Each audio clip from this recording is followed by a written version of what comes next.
میرے نبی پاک صلی اللہ تعالی علیہ وآلہ وسلم نے ارشاد فرمایا، جب کسی سے کوئی بات پوچھی گئی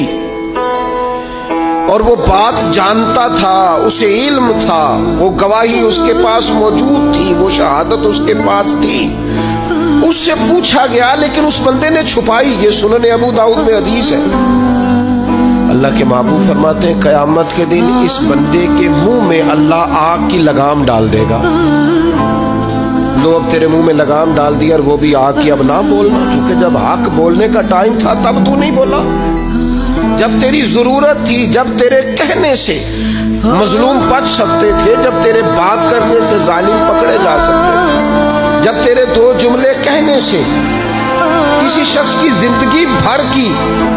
جمع پونجی بچ سکتی تھی، تو بولا نہیں۔ وہ آج میدان محشر میں آیا تو میرے محبوب کہتے ہیں،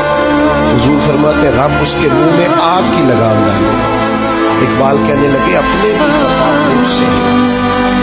اور بیگانے بھی ناخوش، کیوں؟ میں کہتا ہوں وہی بات سمجھتا ہوں جسے، یہ میری مجبوری ہے کہ میں نے ہمیشہ حق کہا ہے، تو اپنے بھی خفا مجھ سے ہیں اور بیگانے بھی ناخوش۔ سب جگہ پہ میں ملامتی ہوں، ہر شخص میرے بارے میں رائے دیتا ہے کہ بڑا سخت گیر آدمی ہے، بڑے مزاج کے اندر شدت پائی جاتی ہے، کیوں؟